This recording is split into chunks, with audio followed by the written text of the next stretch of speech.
하나님의 장자 레위라는 제목으로 함께 하나님의 말씀을 나누도록 하겠습니다. 따라하시겠습니다. 하나님의 장자 레위. 하나님의 장자 레위. 민수기 세 번째 시간입니다. 우리 교회뿐만 아니라 제가 나름대로 시간이 되고 또 요청하는 부분이 있으면 나가서 말씀을 전하곤 했어요. 그리고 특별히 말씀 세미나를 인도하고 그 말씀을 가르치는 자로 다녔습니다. 그리고 어떤 질문을 받는 자리에서도 서슴없이 질문을 받았고 어떤 것도 꺼리낌 없이 하나님의 말씀을 이렇게 가르쳐 왔는데 사실은 저는 말씀을 모르는 자예요. 그러한 깨달음을 갖게 됐어요. 내가 말씀을 가르치고 말씀을 읽고 가르치는 자고 연구하는 자인데 나는 말씀을 모르는 자구나. 왜냐하면 하나님의 말씀은 하나님의 마음을 담고 있고 하나님의 마음에 1부터 10, A부터 Z까지 알파부터 오메가까지 사랑으로 가득 채워져 있는데 저는 그 사랑을 몰랐기 때문입니다. 그 사랑을 머리로만 알고 있었고 그 사랑이 무엇인지도 제대로 맛도 못 봤고 그 사랑을 제대로 전하지도 못했고 그것을 모양만 갖고 나의 의를 뒤범벅하여 그것을 갖고 살아왔기 때문에 저는 하나님의 사랑을 모르는 자였습니다. 그래서 결국은 하나님의 말씀을 가르치는 자임에도 하나님의 말씀을 모르는 자입니다. 개척을 하면서 하나님이 저한테 또 깨닫게 하신 것이 있어요. 너는 참 거짓 목회자구나. 너는 목회 흉내내고 있구나. 그것이 들통나는 순간을 하나님께서 제가 고촌에서 사역할 때 새록새록 깨닫게 하셨어요. 그래서 굉장히 괴로웠어요. 그럼에도 너무 괴로우니까 저는 저를 속였습니다. 야, 이 정도 하는 건 괜찮은 거야. 야, 이 정도 안 하는 게 있어? 야, 이 정도면 깨끗하고 거룩하고 정직한 거지. 야, 더 이상 어떻게 하냐 이 형편에. 애써 저를 무마시키고 또 스스로를 속이면서 살게 했습니다. 살았습니다. 그러다가 계속적으로 하나님께서 말씀하시는 것이 너는 거짓 목회자라는 거예요. 마음이 많이 힘들었어요. 근데 그럼에도 거짓 목회자라는 걸 알면서도 주일날 말씀을 전해야 했어요. 근데 그 말씀은 거짓으로 전할 수 없으니 이것까지 하면 나는 정말 의미가 없다라는 생각을 늘 하고 있었거든요. 그래서 성도들을 인질 삼아 하나님께 기도했습니다. 하나님, 나 같은 것 보면은 할 수 없는 존재인데 하나님 저기 그래도 몇 명이라도 꼴을 먹으러 온 사람들을 생각해서라도 나에게 말씀을 좀 주세요. 내가 소화시킨 말씀은 없는데 그래도 저들을 좀 생각해서라도 나한테 좀 말씀 좀 주세요. 나중에 알게 됐죠. 성도들을 인질 삼아 하나님을 겁박했다는 것을. 거짓 목회자의 것을 회개하고 돌이켜 주님 앞에 나아가야 하는데 저는 저 스스로의 모습을 버리지 못하고 그렇게 있었습니다. 사실 오늘 서 있는 지금 저는 그리 크게 달라진 것은 없는 것 같아요.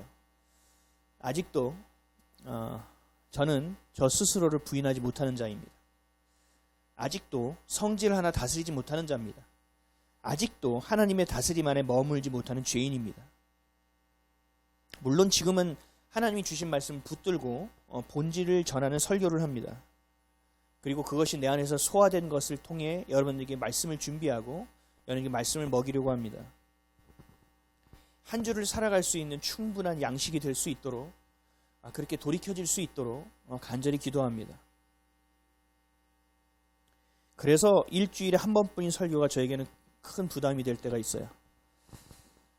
내가 일주일에 살면서 하나님의 말씀을 내가 취하고 내가 먹고 그것을 보고 그렇게 실천하고 그렇게 씨름하고 또 뒤집어졌다가 다시 몸부림친 것을 붙들고 설교의 말씀으로 양식을 만들어 여러분들에게 드려야 하는데 이것이 말씀이 소화되지 않을 때가 있거든요. 소화되기 어려울 때가 있거든요. 특별히 이번 주가 더 그랬어요. 이번 주는 제가 강해 설교를 함에도 불구하고 다음에 본문이 정해져 있음에도 불구하고 이 토요일 이 점심때까지도 말씀이 잡히지 않아요. 여러분은 잘 모르시겠지만 이 목사로서 이게 얼마나 초라한지 몰라요. 이게 목사로서 얼마나 비참한 일인지 몰라요.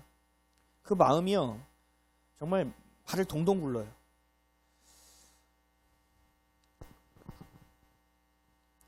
이 거짓 목회에서 이 본질을 향한 진짜 목회를 제가 그럼에도 불구하고 매주일 매일마다 할 수 있는 이유는 예수님이 저를 사랑한다는 걸 알기 때문입니다. 그 사랑을 내가 오늘 느끼지 못하고 어제 그러한 여러 가지 일들을 통해서 그 사랑을 깨는 일을 했다 하더라도 나를 향한 예수님의 사랑은 변하지 않는다는 것을 알기 때문입니다. 그 사랑을 매일 가르쳐 주시고 그 맛을 경험하게 해주시는 하나님의 은혜라는 것을 제가 알았기 때문이에요.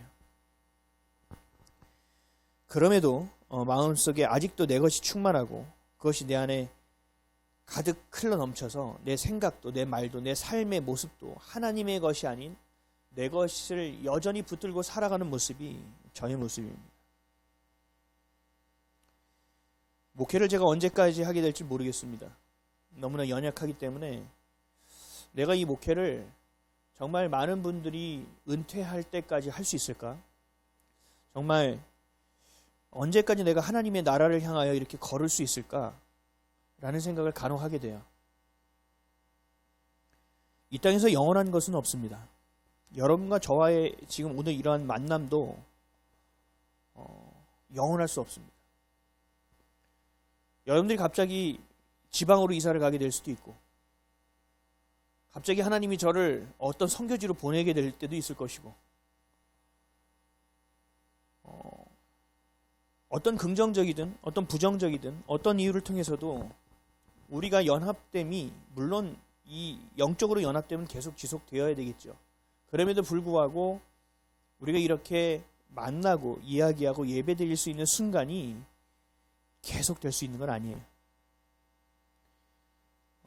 그래서 우리가 깨어 있어야 하는 거예요. 그때를 내가 충분히 누려야 되는 거예요. 그때를 내가 충분히 인식해야 되는 거예요.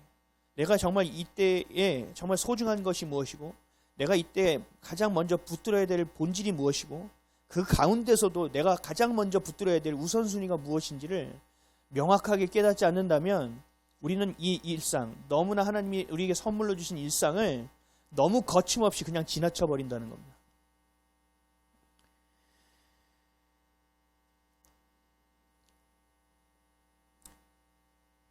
그럼에도 이 길을 갈 수 있는 것은 하나님이 주신 특권이라고 믿기 때문이에요.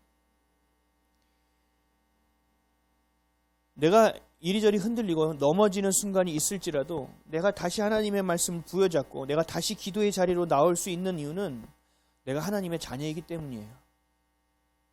이것이 특권이라는 거죠. 저는 늘 많은 사람들에게 고백합니다. 하나님이 저를 어떤 분들은 너무나 칭찬을 해주시는 분들이 있어요. 정말 이 땅에서 정말 목사님 같은 목회자는 정말 못 본 것 같습니다. 제가 지난주에도 전화 한 통을 받았거든요. 이 설교를 듣고 계시는지는 모르겠지만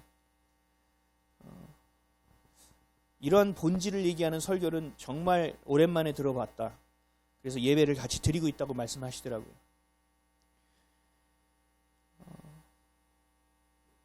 그렇게 이야기하고 그렇게 하나님의 자녀로 살아갈 수 있지만 저는 늘 제가 고백하는 것은 하나님이 내가 너무 연약해서 목사로 불렀다고 생각합니다.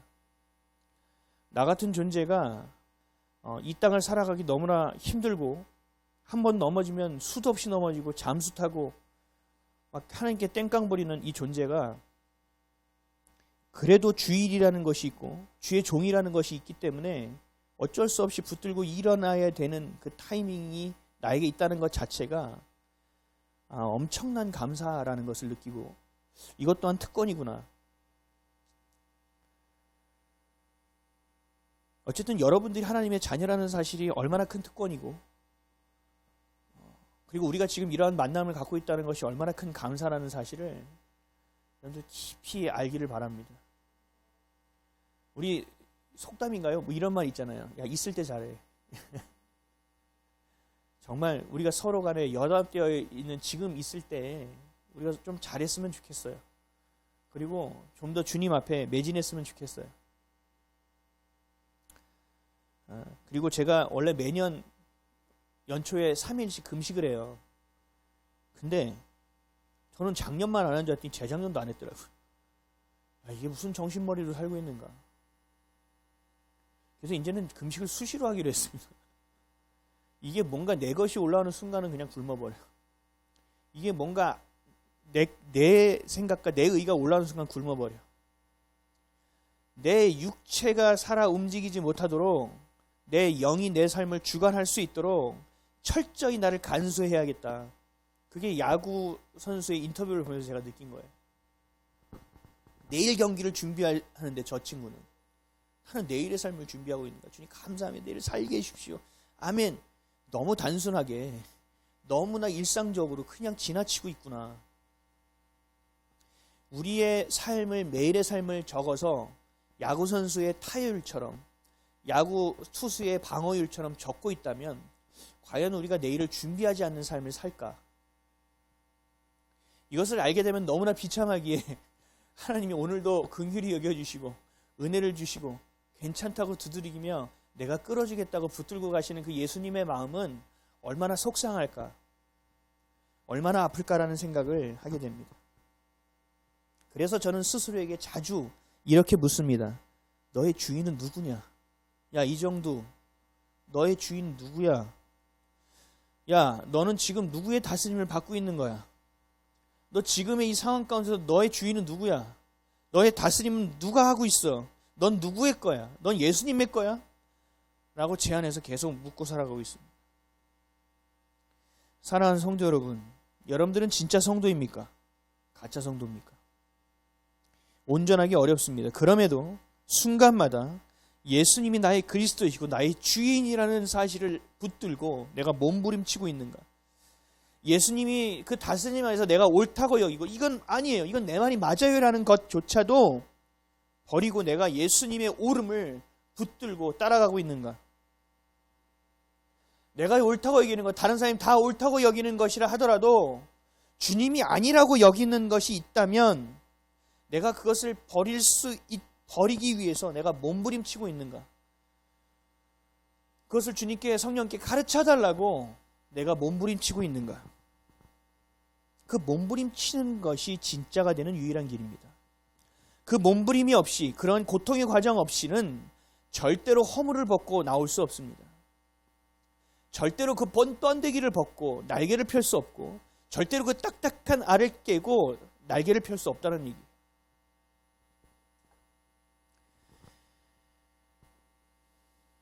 이러한 몸부림을 혹시 내 가족 가운데 나만 홀로 행하고 있다면 그 사람이 그 가정의 제사장입니다. 그 사람이 그 가문의 레위인입니다. 조금이라도 깨어있는 자, 조금이라도 살아있는 자가 몸부림치는 게 맞습니다. 왜 나만 이렇게 기도해야 돼? 왜 나만 맨날 이래야 돼? 아니요. 몸부림치는 자는 살아있는 자가 몸부림치는 거예요. 주님 앞에서 깨어서 어떻게든 살아보려고 하는 자가 몸부림치는 거예요. 그 사람이 바로 그 가정의 레위인이에요. 제사장이라는 사실을 기억하십시오. 레위 직분은, 그 제사장은 하나님의 임재를 주관하는 자입니다. 하나님과의 만남, 그 제사, 지금으로 말하면 모든 예배의 모든 것을 감당하고 담당하고 진행하고 주관하는 자예요. 그 자가 바로 레위인이에요. 근데 이 레위인은, 이 제사장들은 땅을 받지도 못했어요. 여러분 아시잖아요. 그리고 일도 하지 않습니다. 온전히 예배만 하라고 해요. 또 자기 땅이 있어야 뭐 땅을 갈고 뭐 씨를 뿌리겠죠. 그리고 이들은 돈도 없어요. 이들은요, 성도들이 11조하고 성금 안 하면 먹고 살 수도 없어요. 그리고요, 전쟁에 참여하지도 않아요. 마치 어찌 보면 굉장히 필요 없는 존재처럼 여겨진다고요. 세상적으로는요, 개수되지조차 않은, 숫자에 포함되지도 않는 아주 쓸모없는 존재로 여겨진다는 거죠. 그러나 실상은 완전히 반대예요. 민수기 1장 49절에서 50절에 이렇게 말씀하셨어요. 너는 레위 지파만은 계수하지 말며 그들을 이스라엘 자손 계수 중에 넣지 말고 그들에게 증거의 성막과 그 모든 기구와 그 모든 부속품을 관리하게 하라. 그들은 그 성막과 그 모든 기구를 운반하며 거기서 봉사하며 성막 주위에 진을 칠지며. 아멘. 세상의 시선으로 보고 세상의 중심으로 봤을 때는 레위인은 정말 형편없는 자들이에요. 나라 입장에서 볼까요? 세금도 안 내는 자들이에요. 정말 필요 없는 존재처럼 여겨져요. 지금으로 한번 볼까요? 코로나의 원상처럼 여겨져요. 세금은 지지로 내지 않지. 그리고 내봐야 얼마 내지도 않지. 코로나는 계속 하게 하지. 별로 도움도 안 되는 것 같은데 저걸 목숨을 걸고 하지. 세상적으로 볼 때 이 교회라는 존재는, 이 레위인이라는 존재는 너무 쓸모없는 존재처럼 여겨진다는 거죠. 그러나 하나님은 매우 가장 중요하게 여기십니다. 지금으로 살펴보면 한번 볼까요? 목사가 여러분 돈을 잘 법니까? 여러분들 제 사례비 알면 깜짝 놀라실 거예요. 우리 전도사님 사례 알면요, 맨날 고개 숙이고 막 손잡고 맨날 뭐 쌀 퍼다 주실 거예요. 고맙다고. 목회자가 땅이 있나요? 요즘은 뭐 대형 교회가 있긴 있는데 우리는 없어요, 여러분. 웬만큼 정말 본질로 하는 자들은 갖기 어려워요. 목회자는 땅이 없어요. 목회자가 땅이 있으면 이게 말이 안 돼요. 교회가 땅이 있는 건 이해가 되지만. 목회자가 자기 집이 있나요? 없어요. 여러분, 봉급쟁이가요, 평생 벌어도 30년을 벌어야 집을 산대요. 연봉 막 3천, 5천 버는 자들도 그렇게 해야 된대요. 근데 목회자가 집을 살 수 있을까요? 아니요. 심지어 코로나로 인해서 문을 닫는 자영업자들은 나라에서 1차, 2차, 3차, 4차 하면 도움도 줘요. 그리고요, 대출받을 수 있는 길도 열어줘요. 근데 교회는 아예 포함되지 않아요. 세금을 자영업자만큼 내지 못하는 존재이다 보니까 필요 없는 존재가 되었어요. 그리고 존재감 없는 신분이 되었어요. 마치 지금 이스라엘 백성, 우리가 민수기에서 보는 레위인과도 같은 것이 지금의 목회자예요. 쓸모없어 보여요. 하지만 하나님이 가장 중요하게 여기는 존재입니다. 이 목사는요, 전도사는요, 선생님과 같이 가르쳐요. 늘 가르쳐요. 제가 교수의 길을 갈 수 있는 길이 열려 있었고, 또 이 개척을 해야 되는 길이 열려 있었어요. 이걸 어찌 해야 될까? 이 교수도 누군가 밀어줄 수 있는 사람이 있었거든요. 길이 있었거든요. 루트가 있었어요. 그래서 고민한 거죠. 이걸 다 할 수는 없으니 하나를 선택해야 하는데 뭘 선택해야 될까? 순간순간 지금은 약간씩 후회할 때도 있습니다. 그래도 제가 목회를 선택했어요. 왜냐하면 신학교에서의 가르침은 신학을 가르치는 거잖아요. 근데 하나님이 저에게 가르치는 은사를 주셨단 말이죠. 그래서 나는 신학을 가르치고 싶지가 않은 거예요. 신앙을 가르치고 싶은 거예요. 하나님에 대해서 가르치고 싶은 것이 아니라 하나님을 가르치고 싶은 거예요. 그래서 저는 그렇게 선택했어요. 근데 선생님과 같이 가르치잖아요. 근데 선생님은 존경받는데 목회자는 존경을 받지 못해요. 또 있어요. 제가 이번에 이제 병원에서 아버지를 경험하면서 의사에 대한 것을 제가 다시 보게 됐어요. 이 간호사에 대한 것을 다시 보게 됐어요. 그래서 우리 둘째 조카랑 그 간호사랑 의사 선생님은 줄 선물을 준비하고 있어요. 준비 기간만 너무 오래 걸리고 있지만 어쨌든 줄 거예요. 그래서 그 안에 하나님의 말씀을 넣어서 줄 거예요. 고맙다고. 그들은 월급을 받는 존재지요. 당연히 해야 될 일이지요. 근데 고맙다고요. 그래서 그 마음을 표현하고 싶다고요.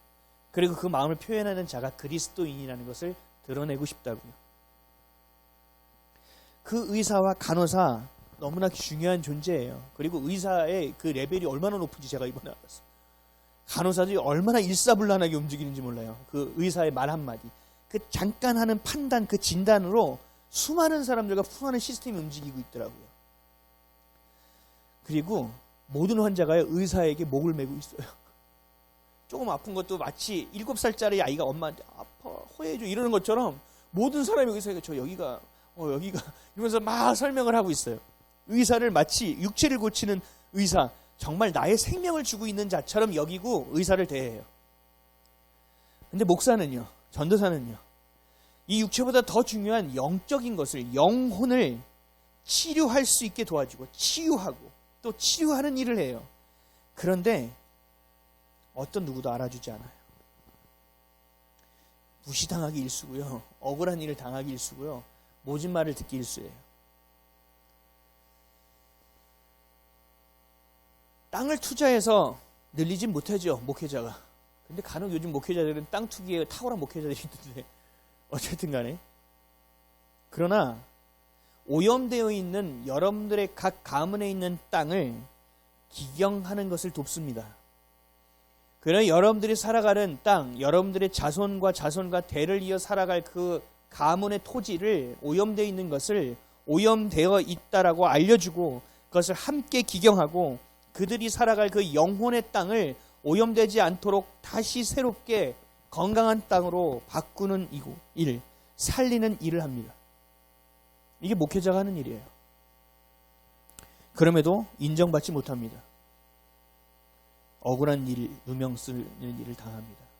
왜 가만히 있는 사람을 얘기해서 벌통을 건드리냐, 이것을 내가 모르고도 잘 살았는데 굳이 이야기할 필요가 있느냐부터 시작해서 별의별 이야기를 다 듣습니다. 하지만 이 땅을 살아갈 때 가장 중요한 일, 인간을 하나님의 자녀로 만드는 일, 죄로 가득한 자를 거룩한 자로 변화시키는 일, 그리고 하나님, 예수님이 가신 그 길만을 오로지 따를 수 있는 제자로 삼는 일, 그 영혼을 살리는 일, 가장 중요한 하나님 말씀을 가르치는 일을 하기에 하나님은 너무나도 중요하게 여긴다는 사실이에요. 누가 알아주든 누가 알아주지 않던 하나님은 그 주의 종을, 그 레위 지파를 세상에서는 천덕꾸러기처럼 보이고 별일 안 하는 것처럼 보여지는 그 존재를 하나님은 굉장히 중요하게 여기고 계시다는 사실입니다. 오늘 본문처럼 다른 지파는 20세, 이 3장에 나와 있는 것처럼 20세 이상의 남자는 계수하는데 레위 지파는 계수하지 않아요. 다들 쟤네는 싸움 안 하니까 야 우리가 나가서 다 싸워줄게. 마치 보호받아야 될 존재처럼 여겨진다라는 거죠. 그래서 더 필요 없는 존재처럼 여겨져요. 마치 다른 지파의 짐처럼 여겨진다는 거죠. 하지만 하나님은 중요하게 여기세요. 그래서 하나님은 레위인은요, 계수할 때 특별하게 계수하십니다. 민수기 3장 14절부터 16절이에요. 3장 피고 계시니까 다 같이 한번 찾아볼까요? 민수기 3장 14절에서 16절입니다. 시작. 여호와께서 시내 광야에서 모세에게 말씀하여 이르시되 레위 자손을 그들의 조상의 가문과 종족을 따라 계수하되 1개월 이상 된 남자를 다 계수하라. 모세가 여호와의 말씀을 따라 그 명령하신 대로 계수하니라. 아멘. 20세가 아닌 20세가 된 장정은 세지는 않았는데 어떤 남자의 수를 세래요? 1개월 된 남자. 여러분 1개월은요 우리 살 때도 우리 100일 잔치 했죠. 100일이면 3달이에요. 3살 산 것도 대단하다는 거예요. 그러면 그 전에 죽었던 사람이 많다는 얘기죠. 근데 이 시절에 이 광야에서 1개월 된 애가 다 산다는 보장이 어디 있어요? 맞죠? 1년 된 애를 세는 건 좀 이해가 될 수도 있어요. 근데 1개월 된 애를 센다는 것은 참 특이하다는 거죠. 레위인은요 하나님께 날 때부터 바쳐진 자라는 뜻이에요. 하나님의 소유라는 거예요. 하나님 거. 레위인은 하나님이 처음부터 끝까지 다 책임지시겠다는 뜻이에요. 1개월 된 자를 계수한다는 의미는. 레위인은 세상적으로 살아갈 거 너 몰라도 된다는 거예요. 야 세상적으로 너 이것도 경험하고 저것도 아니야. 경험할 필요 없다는 거예요. 너 그냥 나만 예배하라는 거예요. 그냥 거룩한 자. 어렸을 때부터 그냥 거룩한 자로 나오라는 거예요. 이게 1개월 된 자를 계수한다는 의미예요. 결국 하나님은 레위인을 어떻게 여기신다고요? 매우, 엄청, 아주, 가장 중요하게 여기고 계신다는 사실이에요. 그뿐이 아니에요. 펴신 김에 레위기 3장 44절에서 47절 한번 펴보세요. 민수기 3장 44절에서 47절. 다 같이 읽어보겠습니다. 시작. 여호와께서 모세에게 말씀하여 이르시되 이스라엘 자손 중 모든 처음 태어난 자 대신에 레위인을 취하고 또 그들의 가축 대신에 레위인의 가축을 취하라. 레위인은 내 것이라. 나는 여호와니라. 이스라엘 자손의 처음 태어난 자가 레위인보다 273명이 더 많은즉 속전으로 한 사람에게 5세겔씩 받되 성소의 세겔로 받으라. 한 세겔은 20개니라. 그 더한 자의 속전을 아론과 그의 아들들에게 줄 것이니라. 아멘. 뭐예요? 이스라엘 지파 중에서 20세 이상의 남자의 숫자가 있죠. 그리고 레위인의 숫자가 있어요. 이 둘을 동등하게 맞추래. 뭐예요 이게 도대체? 근데 맞춰보니까 이스라엘 장정의 숫자가 레위인의 숫자보다 273명이 더 많았대요. 그래서 하나님이 이 남은 숫자만큼, 너희가 레위인보다 숫자가 많잖아, 그 숫자만큼 한 사람마다 돈을 너희가 내서 제사장 레위인에게 주라는 거예요. 뭐예요 이게? 무슨 잘못도 안 했는데 땅은 얘네들이 다 지켜주는데. 여기서 굉장히 중요한 의미가 있어요. 하나님이 이스라엘의 모든 지파에 있는 이 장자 있죠. 이 장자와 레위인과 맞바꾸셨다는 뜻이에요. 이건 뭐냐면 레위인을 하나님이 이스라엘 백성의 장자로 삼으셨다는 얘기예요. 이스라엘 백성의 장자, 대표성을 갖는 자로서 하나님께서 딱 세우시겠다는 얘기예요. 그러니까 레위인을 하나님은 이스라엘 백성의 장자로 여기시겠다라는 거예요. 하나님의 의지라는 거죠. 대표성을 부이는 거예요. 그러니까 뭐냐면 레위인이, 제사장들이 거룩하면 너희 백성들도 거룩하다고 여길 거야. 레위 지파의 신앙 수준이 이 정도면 내가 이스라엘 전체의 신앙을 이 정도로 여길 거야. 레위인이, 제사장이 하나님을 전심으로 예배하는 자로 서 있으면 너희 이스라엘 모든 지파가 나에게 전심으로 온 것으로 내가 여길 거야 라고 하나님이 말씀하고 있는 거야. 이게 얼마나 대단하냐는 거죠. 그러니까 이 레위인이 얼마나 중요하냐는 거죠. 이 제사장이 얼마나 중요하냐는 거죠. 결국 장자라는 것이 뭐냐라는 것을 우리 여기서 알 수 있어요. 장자는 뭐냐? 장자가 해야 될 여러 가지 일들이 있지만 가장 중요한 것은 뭐냐? 장자가 해야 될 가장 중요한 것, 우선순위의 영순위, 기도하고 예배하는 것. 옵션이 아니라 우선순위 첫 번째로 삼으라는 거예요.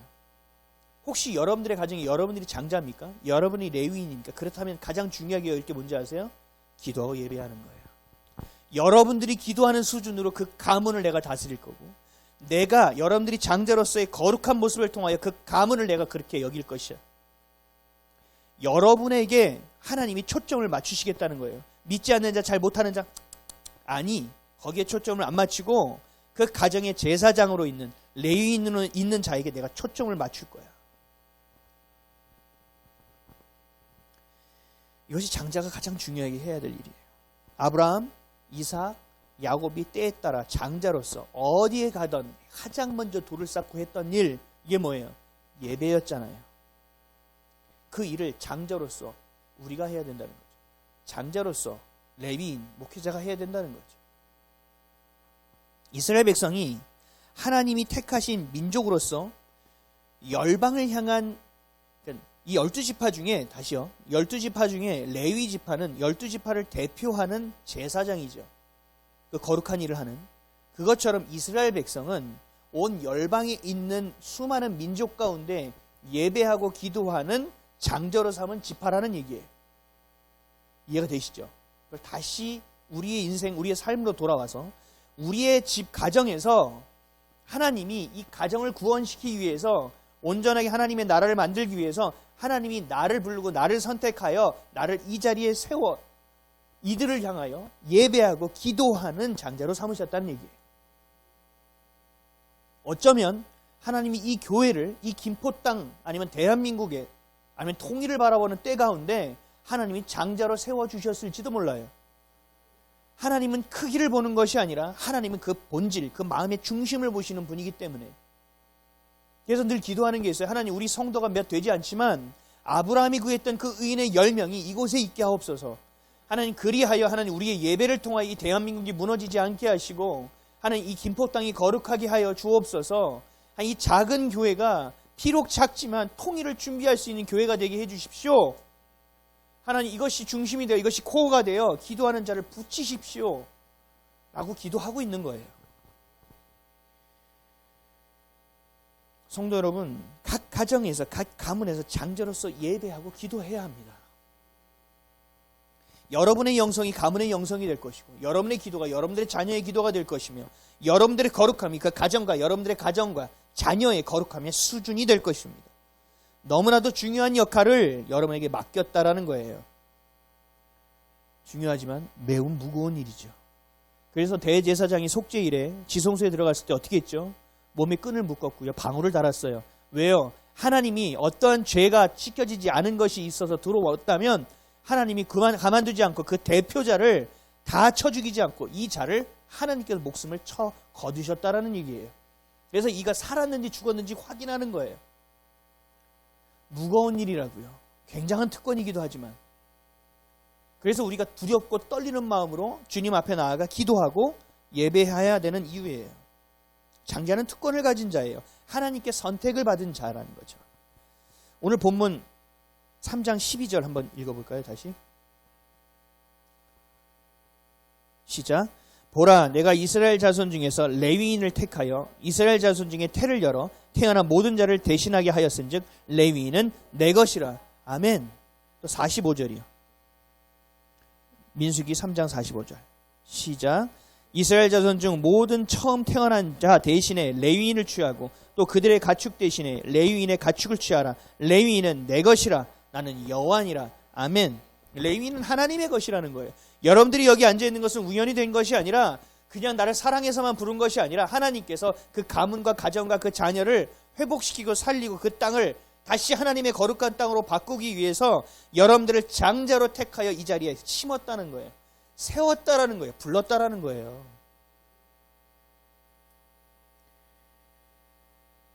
우리에게 주신 이 장자권이 이제 이렇게 확장됩니다. 이사야, 지금 레위 이 민수기에서 넌 내 것이라라고 말씀하셨죠. 내가 선택했으니. 이제 이사야 43장 1절을 가보세요. 하나님 이것을 이렇게 확증하십니다. 이사야 43장 1절. 제가 읽어볼게요. 제가 읽어볼게요. 야곱아, 너를 창조하신 여호와께서 지금 말씀하시느니라. 이스라엘아, 너를 지으신 이가 말씀하시느니라.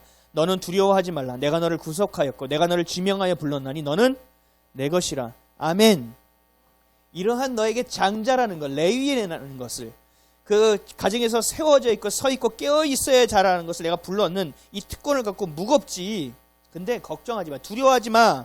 내가 너를 구속하였고 내가 너를 지명하여 불렀나니 넌 내 거야. 이건 다시 말하면 뭐예요? 너는 기도하고 예배해. 일은 누가 한다고요? 하나님이 하시겠다는 거예요. 이것이 신약 시대로 넘어오면요, 그 의미가 더 확장되고 더 선명해지고 더 구체적이 됩니다. 베드로전서 2장 9절에서 10절이에요. 제가 읽어보겠습니다.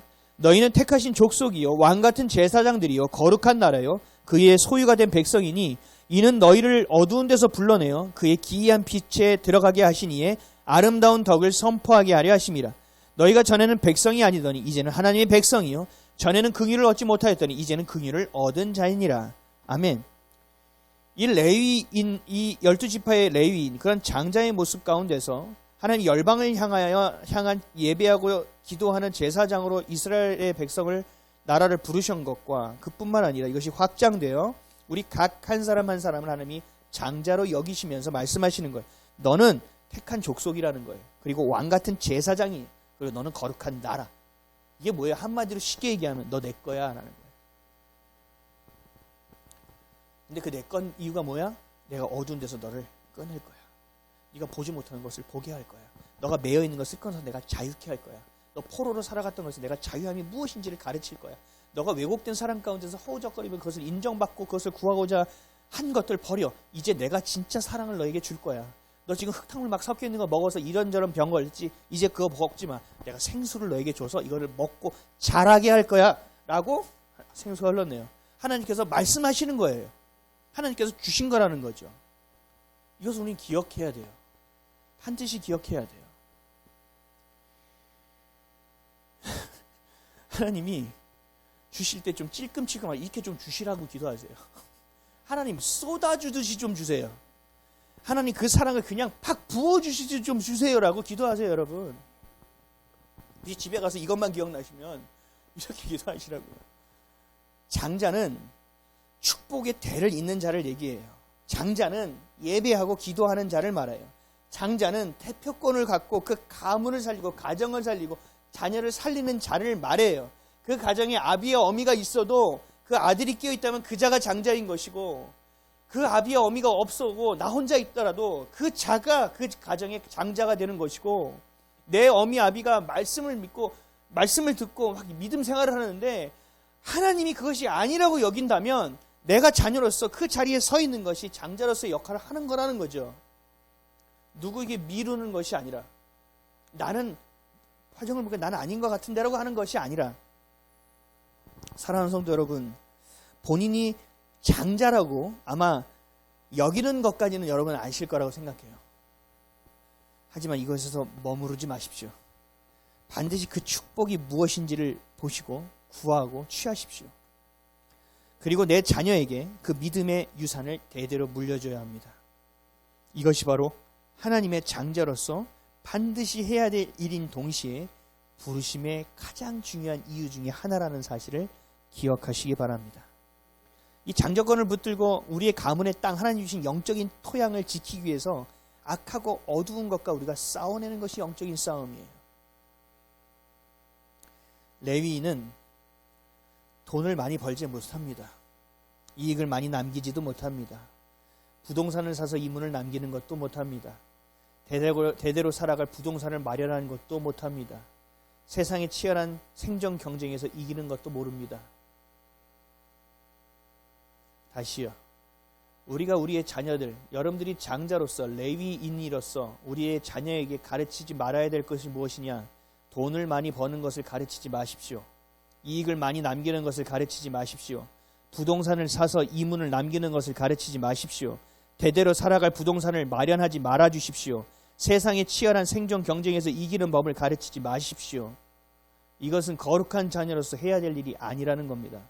우리가 해야 될 것은 뭐예요? 자녀들에게 가르쳐야 될 것은 뭐예요? 기도하고 예배하고 예수가 그리스도라는 것을 가르치는 일이 되어야 한다는 것입니다. 깨어있는 자, 예배하는 자, 기도하는 자, 예수님의 다스림 안에서 살아가는 자, 거룩함을 지키며 살아가는 자가 되는 것을 내가 그렇게 살아내고 내가 살아내는 것을 통하여 가르쳐야 된다는 것입니다. 이것이 하나님이 우리에게 원하시는 장자의 모습이에요. 레위인에게 맡기신 특권입니다. 우리 믿음의 장자된 예수 그리스도가 이 땅에 와서 십자가에서 죽고 부활하신 이유이기도 합니다.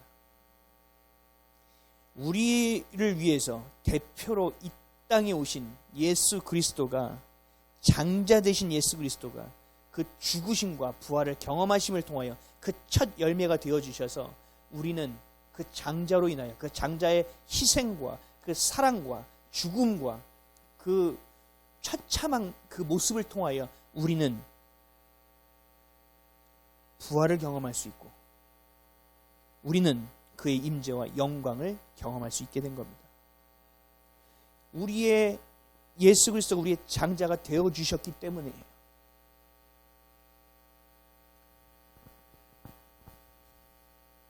어떤 일이 있을 때마다, 어려운 일이 있을 때마다 내 안에서 나오는 생각은 피하고 싶다, 도망가고 싶다, 생각하고 싶지 않다, 안 하고 싶다, 그만두고 싶다예요. 근데 곰곰이 생각해보면 그렇게 해서 될 게 하나도 없어요. 그렇게 해서 될 게 있다면 그렇게 하겠습니다.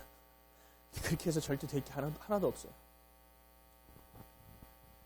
그 당장엔 내가 그런 순간에 선택은 할 수 있겠죠. 그러나 그 순간으로 멈춰줘야 된다는 거예요. 그래서 내가 기도하고 예배할 수 있는 것을 마련해내야 된다는 거예요. 세상의 것이 절대로 하나님의 것보다 앞서게 돼서는 안 됩니다.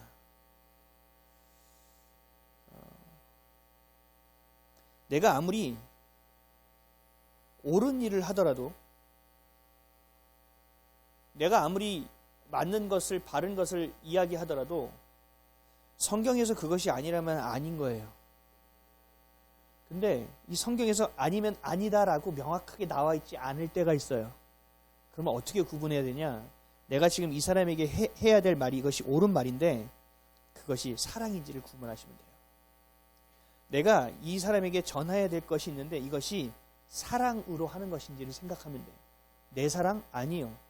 동정? 아니요. 하나님의, 예수님의 마음, 이것이 긍휼한 마음인지를 분별해야 돼요. 그래서 이것이 내 안에서 아무리 하나님의 것이 나가더라도 내 안의 것이 하나님의 것이 아닌 내 의로 내보내지잖아요. 그러면 이것은 오염된 거예요. 하나님의 것이 아니에요. 우리가 서울시에서 옛날에 아리수라는 수돗물을 만들었어요. 먹어도 된다고 그래서 막 높은 사람들이 나와서 막 콕콕콕 마셔요. 그럼 사람들이 진짜 깨끗한가 봐 그러고 마시죠.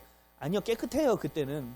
근데 우리 집까지 들어올 때 수많은 파이프를 통해서 들어온다고요. 근데 우리 집이 되게 오래된 집이죠. 그럼 파이프도 오래됐다고요. 아무리 깨끗하고 정화된 물을 보내도 내가 마시는 물은 광고에서 본 것처럼 저들이 마시는 물이 아니라고요.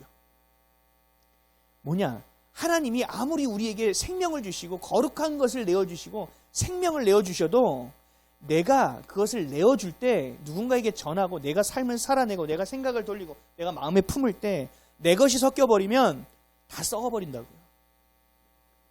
다 오염돼 버린다니까요. 하나님의 임재와 이 하나님의 이 일하심은 절대 맛볼 수 없어요. 그래서 우리가 해야 될 것이 뭐예요? 나를 깨끗게 해달라고 기도하는 거잖아요. 나를 도와달라고. 그러니 하나님의 것을 받는 것도 쉽지 않은데 그것을 전하는 것도 어려운 거예요. 우리는 늘 얘기하죠. No pain, no gain. 뭐예요? 고통 없이는 소득이 없다는 거죠. 또 뭐죠? 영어가 까먹었네. 하여튼 수고 없이는 뭔가 거둘 수 없다는 거죠. 예수님조차도 죽음 없이 부활을 거둘 수 없었어요. 근데 하물며 우리가 어떤 대가도 없이 어떠한 것을 하나님께 드림도 없이 어떠한 그 아픔과 어려움 안에서 몸부림 쳐본 거 없이 어떻게 대가를 얻을 수 있고 어떻게 열매를 취할 수 있고 어떻게 이 정말 악이 편만한 땅 가운데서 우리가 선을 취할 수 있으며 그 선을 행하는 자가 될 수 있습니까? 여러분 장자라는 사실을 기억하세요. 그 레위인이라는 것을 기억하세요. 그래서 우리는 헌신해야 되는 자예요. 우리는요 희생해야 되는 자예요. 예수님이 그 모든 것을 내어주셨던 그 장자의 모습을 따라 우리는 걸어가는 존재예요.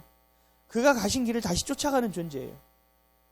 에이 몰라 던져도 다시 기어가서 다시 성경책을 다시 주워와서 주여 하는 존재라고요. 근데 이것이 얼마나 감사한지 몰라요. 헌신과 희생을 기억하십시오. 이거 없이 되는 건 아무것도 없어요. 근데 이 헌신과 희생도요 너무 웃긴 게 뭔지 아세요? 내가 생각하는 수준, 내 나름대로, 내 형편 수준 안에서 하려고 해요. 아니에요. 그러니까 순종도 그래요. 순종을 하는 것은 나의 감정과 나의 생각과 나의 상황과 관계없어요. 주님이 이거 이렇게 가보라면 그냥 가는 게 순종이에요. 이거 관계없다니까요. 어떤 것도. 왜요? 하나님이 가라는 것은 이유가 있는 거죠. 하나님이 반드시 하실 무언가가 있는 거죠. 우리에게 하나님이 이 정도의 헌신을 요구하고 이 정도의 희생을 요구했다면 하나님이 그만한 열매를 지금 쥐고 계시다는 얘기예요. 하나님이 지금 우리에게 무언가를 주시려고 준비하고 계시다는 얘기예요. 근데 그게 너무 힘들 때는 보고 싶지도 않아요. 그 열매도. 하나님 열매고 나발이고 그만두세요. 이러고 싶을 때가 많다고요. 그래서 그렇게 고백도 하고 그렇게 막 선포도 한다고요. 그래도 우리가 하나님이 장자이고 레위이기 때문에 다시 제사를 드리려면 다시 어떻게든 기어 나온단 말이죠. 그래서 우리가 내 안에서 동하지 않아도 내가 주님께 선포하는 거예요. 내 영혼아 좀 찬양 좀 해. 내 영혼아 좀 기도 좀 해. 내 영혼아 그냥 무릎 꿇어. 안 되면 저처럼 금식도 하면서 이 육체를 쳐서 내 영을 주님 앞에 갖다 놓는 이런 일을 행하는 거예요. 사랑하는 성도 여러분, 우리는 세상의 것과 하나님의 것이 섞이는 삶을 살지 않아야 합니다. 그런 삶을 사실은 살 수 없습니다. 예수가 정확하게 나의 그리스도가 되면 양다리 절대 못 걸칩니다. 절대로 안 된다니까요. 그리하여 우리가 장자로서 헌신하고 희생하십시오. 그리고 하나님께 충성하십시오. 그리고 주신 특권을 사용하시고 그 축복을 누리시는 저 여러분 되시기를 주님의 이름으로 간절히 축원드립니다. 기도하겠습니다.